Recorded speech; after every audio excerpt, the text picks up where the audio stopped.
Okay, hello everyone. So in our today's class, we'll be going to learn resolution of vector. So how to resolve a vector in x-axis, in y-axis and in z-axis. But we'll limit ourselves in this lecture in 2 dimension only, not 3 dimension. So you have to learn resolution of vector because this topic is very important, not only for 11th class, but even for 12th class also. The concept is very important. Okay, so what do we mean by resolution? So we all know Pythagoras theorem.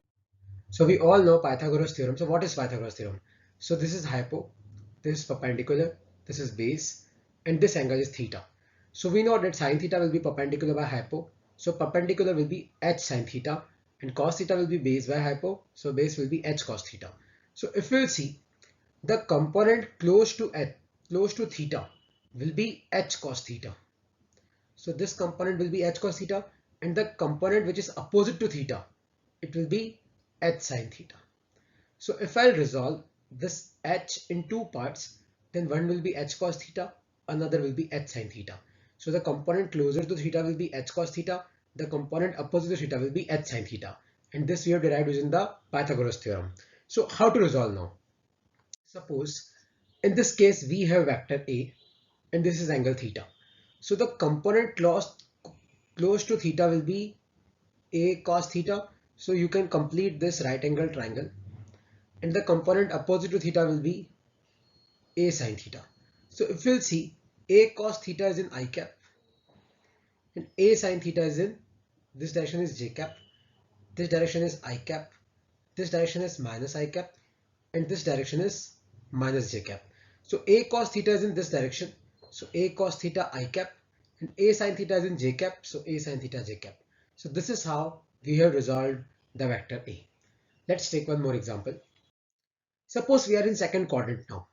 So again the component close to theta will be A cos theta. You can drop a perpendicular from here, and the component opposite to theta will be A sin theta. If you'll see, A sin theta is again in j cap, but A cos theta is in minus I cap because this is minus I cap. So what I have done is A cos theta minus I cap plus A sin theta j cap.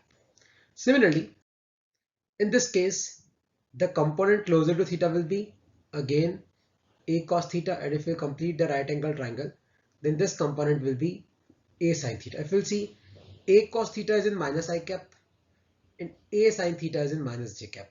So A cos theta minus I cap plus A sin theta minus j cap.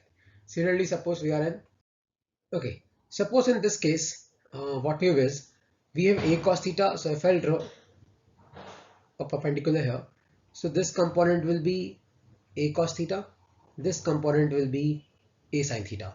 So A sin theta will be in minus j cap and A cos theta will be in I cap. So A cos theta I cap plus A sin theta minus j cap. But remember one thing, you have to only resolve vectors if the vector is in between the x and y axis. Suppose the vector is parallel to x axis, then I cap, parallel to y axis, then j cap. Okay, so you have to only resolve when the vectors are in between the x and y axis. Okay, so what you will do is, now on the basis of this lecture, you have to solve a quiz on resolution and send it to me. Okay, I am forwarding the quiz in your group. Okay.